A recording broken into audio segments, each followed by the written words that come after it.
I'm going to be honest enough to tell you that I'm worried about America. Yeah.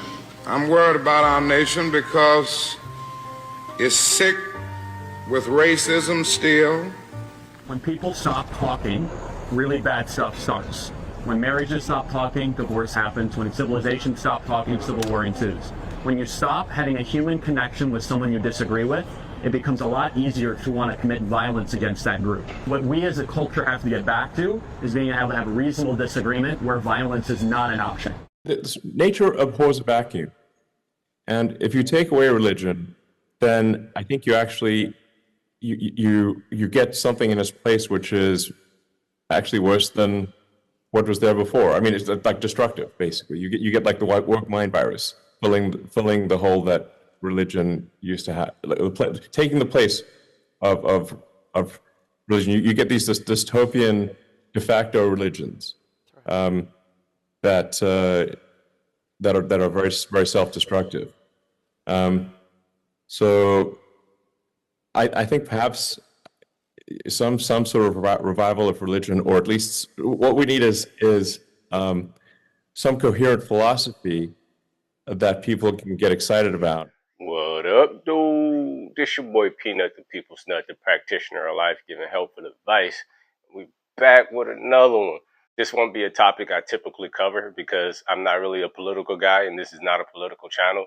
But this is something I feel that we need to address. So I hope you stay tuned to the end and make sure you leave your comment down below and let me know your thoughts. When I saw the news about the Charlie Kirk incident a few days ago, I was one of the ones that said, let me sit back and think. Let me sit back and digest what's going on. I know how the YouTube streets go. I know in this climate of so-called being a content creator, it's better to be first than to be thoughtful. But I wanted to sit back and make sure that I gather my thoughts and my words so I can have a more impactful video than just giving you guys some quick reaction or showing you clips of everybody else and all this other thing.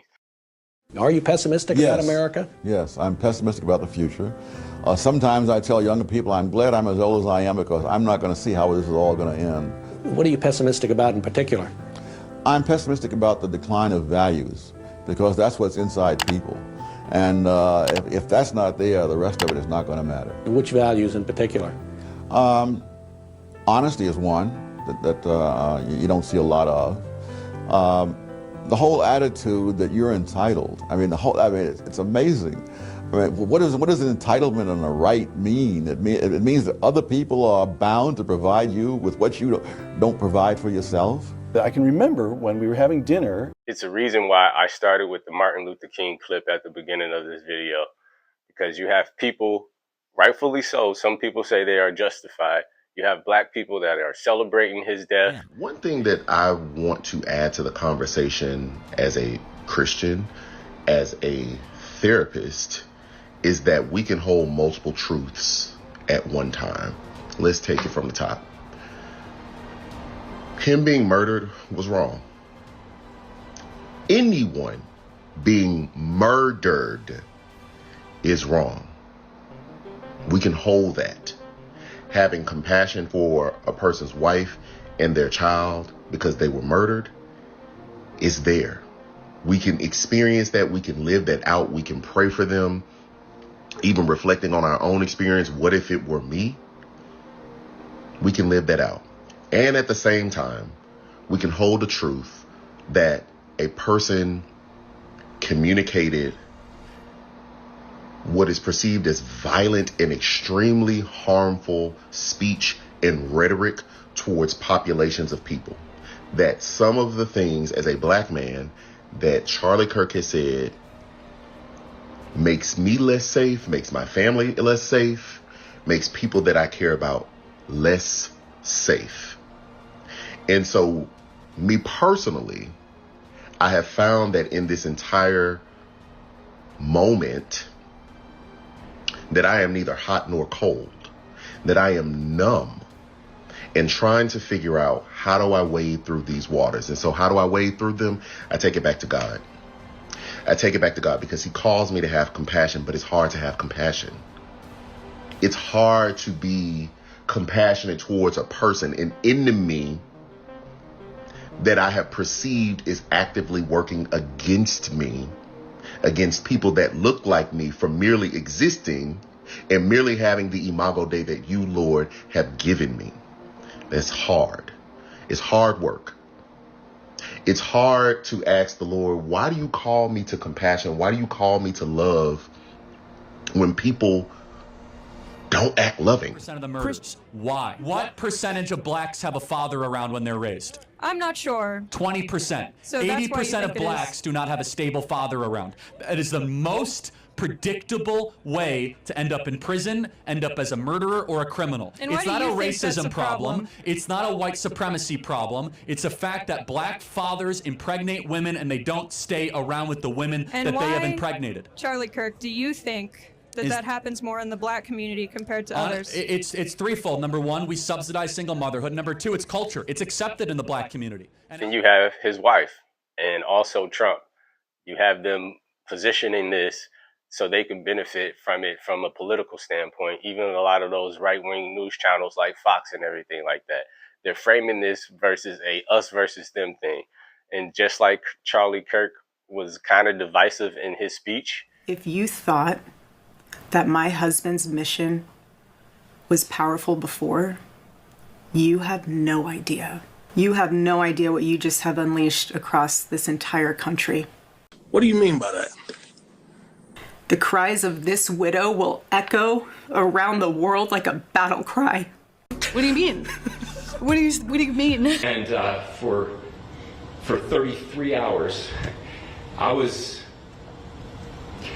praying that if this had to happen here, that it wouldn't be one of us. And then there's Trump. And, you know, Trump had to take this situation and frame it so he can have a political gain and rile up his base of the right-wingers. Going, because if we don't, you're going to continue to see the polarization and the violence against neighbors and friends that cannot be sustained. We won't have a country if this doesn't end. Then you have the Fox News channel and all the other ones framing this as a us versus them. So many of us are falling into the clutches of Marxism, the Zoran Mamdani, the AOC, Bernie Sanders, the Marxist future that the university system itself is purporting for young people. He went into the belly of the beast. He went on these college campuses and he evangelized, I mean, quite literally, to save the soul of our country. And for that, I couldn't be more grateful to Charlie and everything that he's done for our generation. So I think it's really interesting as you see what Charlie was warning about before he died. He talked about assassination culture, the way that young people cheered on CEO killer Luigi Mangione, the way that people were celebrating the assassination attempts on Trump's life, the 2020 Summer of Love, which was encouraged by Democrat politicians at the very highest levels of government, even some Republicans, I might add.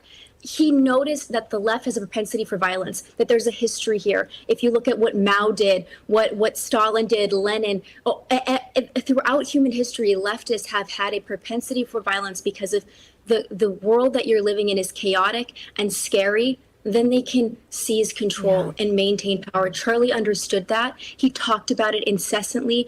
And I think that his death is the greatest warning of what we're on the precipice of if we don't turn into a different direction and start to actually embrace the values that America was really founded on. I mean, we are coasting on momentum built by people who sacrificed, who saved, who believed that responsibility was not a punishment, but a virtue, that momentum is running out. And come 2030, the bills, economic, cultural, and moral, will come due. By then, it won't matter what party you voted for. It won't matter how good your intentions were, because arithmetic, unlike politicians, doesn't lie. It doesn't care about fairness or feelings. It just adds up. So no, 2030 is not a prophecy. It is a warning, not because something catastrophic will happen that year, but because by that point, we may have passed the point where anything meaningful can still be done. And the most tragic part, it didn't have to be this way. But when a people abandon the principles that made their prosperity possible, they don't just risk decline, they invite it. One of the most dangerous assumptions in modern America is the belief that civilization just happens, that it's some kind of default setting for human society. People think we can tear apart the foundations and still expect the house to stand. That's here nor there. But if you're not aware, Charlie Kirk incident isn't just about politics, controversy, or cancel culture. It's a mirror. It's a mirror reflecting back at us right now. It's a mirror reflecting the deeper signs of America's decline that no one wants to talk about. Very few people are talking about it. Let me say that. Very few people are talking about it. Let me be clear. Nations do not collapse overnight. The fall of a civilization is not a thunderclap. It is erosion, silent, steady, and often applauded. You don't go from strength to decline in a single year. You get there through years of moral evasion, fiscal irresponsibility, and the naive belief that history has nothing left to teach us. What we face is not merely a crisis of economics or politics, it is a crisis of character. People talk as though prosperity and freedom are permanent fixtures like the mountains, but they're not. They are the products of values, habits, and disciplines passed down from one generation to the next. And once those break down, you don't get collapse tomorrow. You get it slowly, then all at once. Civilization is not the natural state of man. If you think otherwise, take a walk through human history. For where we could go. And you have people online cheering like it's their team winning a Super Bowl. And what you're seeing is an evil, evil mask slipping. This is a signal. And it's a signal that we, and I do mean we, all crossed into something that is a lot darker than just politics. If an event like this happens to somebody on the opposing side the next 48 hours, the next week, think about the equivalent of Charlie Kirk on the other side. If an event like this happens on the opposing side, you have to know a country on the outside wants to see a civil war in America. That concerns me a lot. Because what we're seeing right now, we've seen before. History repeats itself. And it rhymes, and the rhyme is really loud right now. It's like some hip hop banging down the street. This right here, what we're seeing, is what happens when violence becomes part of a political conversation. When actual TV networks air over and over clips that encourage people to see the other side not as neighbors that we might disagree with, but as enemies that need to be destroyed, as the threat to society. And you've seen it, I have no doubt. We all have seen this. People in the media saying these people are a threat, these people are dangerous, maybe some violence is justified, and it's not fringe anymore. This is mainstream. And there are thousands of these clips out there aired to millions of people, kind of nudging, suggesting, maybe planting seeds that maybe a fist, maybe a bullet is a legitimate form of political debate. And if we don't wake up as citizens and see that America may be echoing the same decline that toppled other great nations like Rome, like Germany, like just so many other great nations that toppled, because this is how it starts. What we're witnessing now is not just political dysfunction or economic mismanagement. It is cultural amnesia, a forgetfulness about what it took to get here, and an arrogance that says we can get somewhere better by ignoring everything that came before us. Let's start with the incident. Charlie Kirk, whether you love him or hate him, it wasn't just a personal attack. What happened to him is representing a larger, growing cultural trend of silencing, polarization, and the inability for any of us to go across the aisle to hear one another out. We just want to silence them or cancel them. Nothing I say can unite us as a country. Nothing I can say right now can fix what is broken. Nothing I can say can bring back Charlie Kirk. Right? And that's not new. So that's why I keep trying to sound the alarm. This is a red flag in the signs of a declining nation. America has always been compared to Rome because it's one of those great nations. But just like ancient Rome, before its fall, society fractured. Citizens stopped debating ideas and instead weaponized narratives. What we see right now, what we see from Trump, what we see from his wife, whoever keeps framing this as a us versus them, this is all what happened. The Senate wasn't about governance. It became about spectacle. Biggest terror threat in this country. I'd like to punch him in the face. I said if we were in high school, I'd take him behind the gym and beat the hell out of him. Punch some people in the face! When was the last time an actor assassinated a president? They're still going to have to go out and put a bullet in Donald Trump, and that's a fact.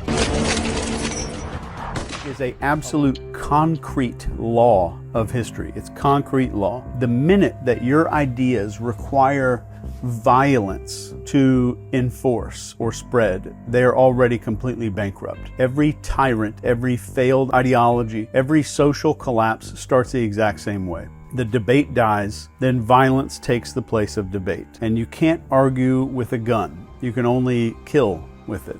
And when killing is the substitute for a conversation, society as a whole starts falling off a cliff. And we all, myself included, we all have been sold the biggest con of our entire life. And this is that the problem is left versus right, or Republicans versus Democrats. And that is the distraction fireworks show that they want us screaming about while they're doing something else. And this is a magician's trick. And I'm about to really show you what Charlie, God rest his soul, has kind of exposed here. The Senate stopped being about governance and just became a spectacle.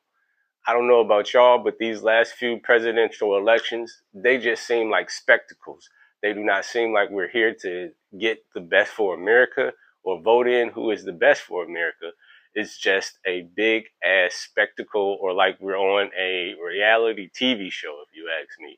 I can't be the only one that just sees this. Distracted, and most importantly, when you are dehumanizing your fellow Americans. This was never about left versus right. It was always about the people versus the powerful. And did that classic thing that unfortunately so much of the left does, which is to regard their political opponents not just as wrong, but as evil. And this is something that many of us have pointed out over the years. Most conservatives tend to think that the left is wrong, but not that it is certainly not in its entirety evil.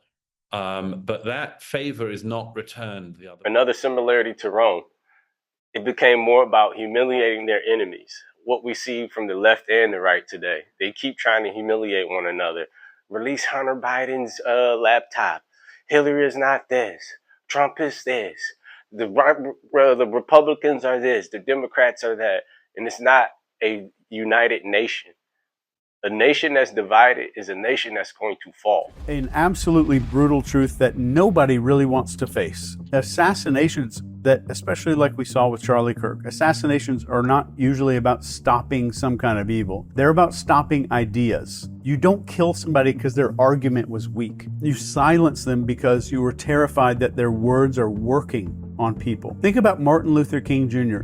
He wasn't murdered because he was irrelevant and he had bad ideas. He was killed because his vision of racial and economic unity and equality was gaining traction in the country. If you look at President Kennedy, JFK, he wasn't taken out because he had no power or had crappy ideas. He was killed right as he started poking holes in this weird, dark system's grip on our war and defense and secrecy. Mr. Rabin, this guy, Rabin, I think, assassinated in Israel. Nobody did it because he was a joke or because he was a laughingstock. He was killed because he was pushing in Israel for peace, and peace threatened power.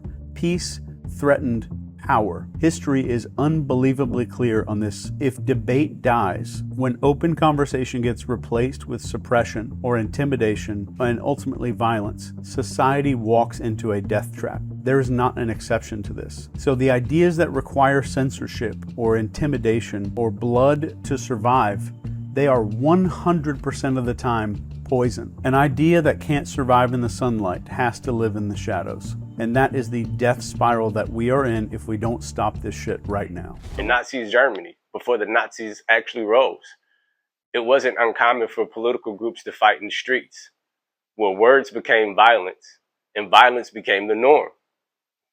What are we starting to see in America right now? Where Charlie Kirkland's words has sparked violence to where someone carried out this violent act. And we won't get anywhere. And we have seen a rise in political violence since Trump has been in office. You've seen attempts on Senate lives. You've seen attempt on Trump life himself. You've seen a lot of political violence because people's words are becoming violence. And violence will become the norm if we don't do anything about it. Function when citizens are taught to see each other not as fellow Americans, but as oppressors or victims based solely on birth. That is not progress. That is a blueprint for collapse. Because once politics becomes about who you are, rather than what you believe, reason becomes irrelevant and power becomes everything. One of the most dangerous aspects of national decline is that it rarely happens in a straight line. It happens in cycles, feedback loops, that reinforce one another, accelerating the descent. We see it clearly today. Economic ignorance leads to bad policy. Bad policy increases dependency. Dependency undermines the family. And the breakdown of the family creates a population more reliant on government. That's not just a vicious cycle. It's a formula for societal decay. What we see in this Charlie Kirk incident isn't isolated. It's a symptom. America is showing signs of the same sickness that other nations showed before they toppled. Thank you very much for joining me. I want to say a few words regarding the terrible murder yesterday of Charlie Kirk, someone who I strongly disagreed with on almost every issue, but who was clearly a very smart and effective communicator and organizer, and someone unafraid to get out into the world and engage the public. My condolences go out to his wife and his family. A free and democratic society, which is what America is supposed to be about, depends upon the basic premise that people can speak out, organize, and take part in public life without fear, without worrying that they might be killed, injured, or humiliated for expressing their political views. In fact, that is the essence of what freedom is about and what democracy is about. You have a point of view, that's great. I have a point of view that is different than yours. That's great. Let's argue it out. We make our case to the American people at the local, state, and federal levels, and we hold free elections in which the people decide what they want. That's called freedom and democracy. 1, loss of shared values. We can't even agree on truth anymore here. We can't even agree on what's a man and what's a woman.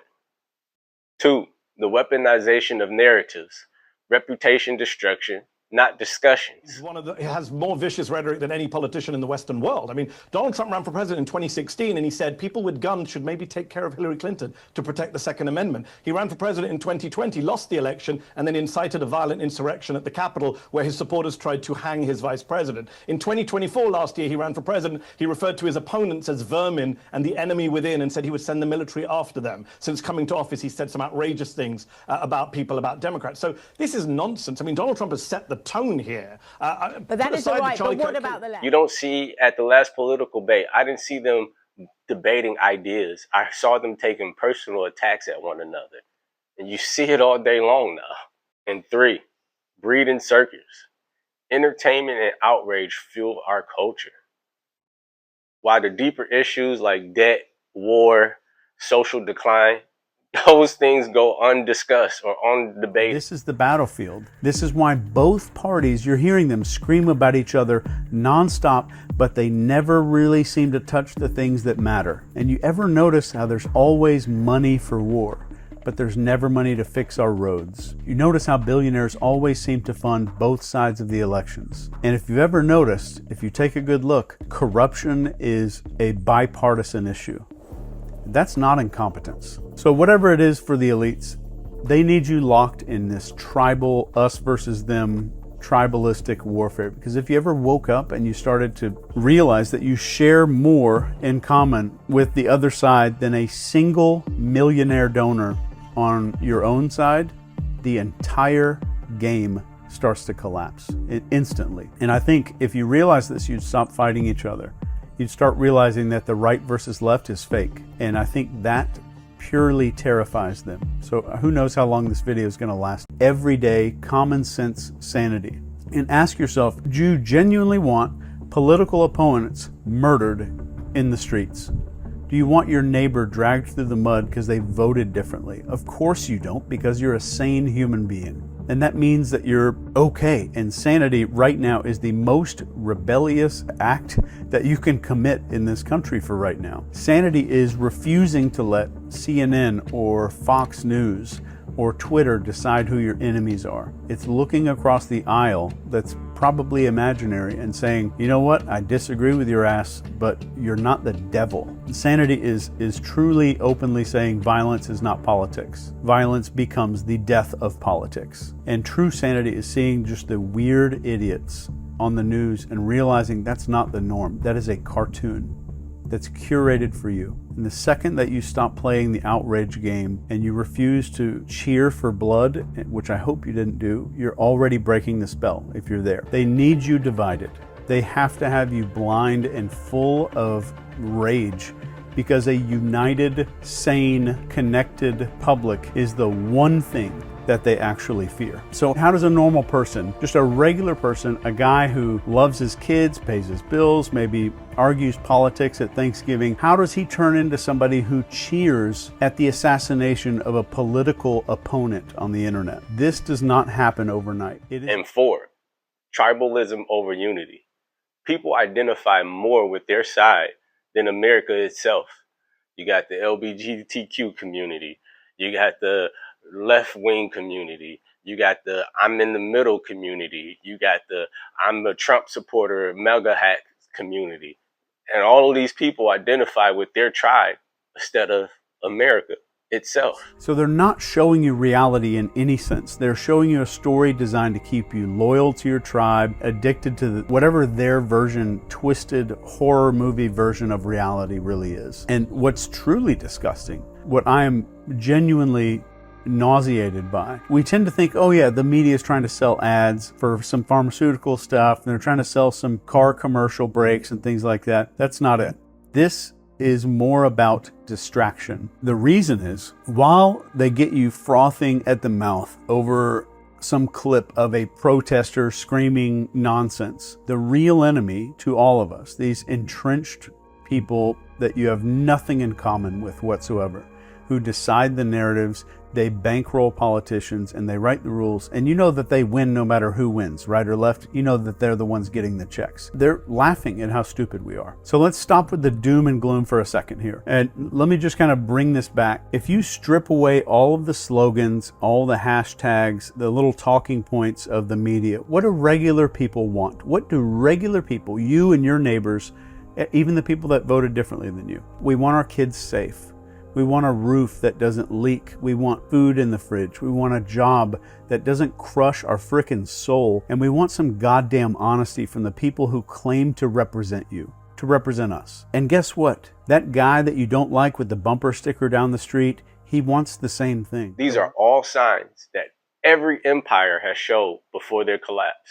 1, polarization became permanent. 2, institutions lost trust. Charlie Kirk was speaking about not going to college. People don't trust the government more now than ever. 3, the younger generation turns cynical, not patriotic.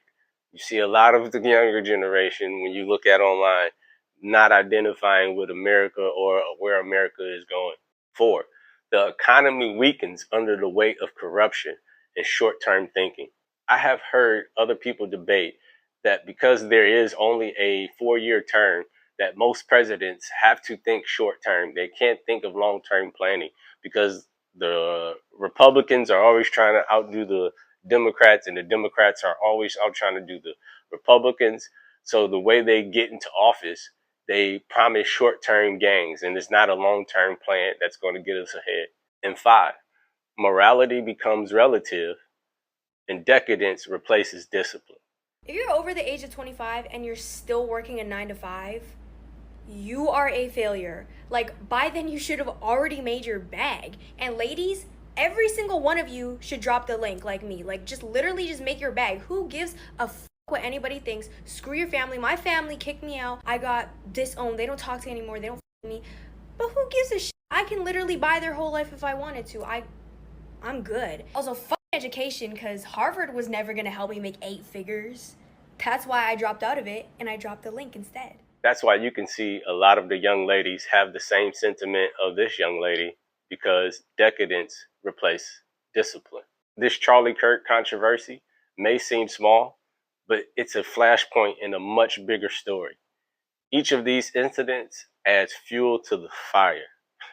I repeat, each of these incidents adds fuel to the fire. No matter what one's political point of view may be, must condemn all forms of political violence and all forms of intimidation. We must welcome and respect dissenting points of view. That's what our Constitution is about. That's what our Bill of Rights is about. That, in fact, is what freedom is about. The murder of Charlie Kirk is part of a disturbing rise in political violence that threatens to hollow out public life and make people afraid of participating.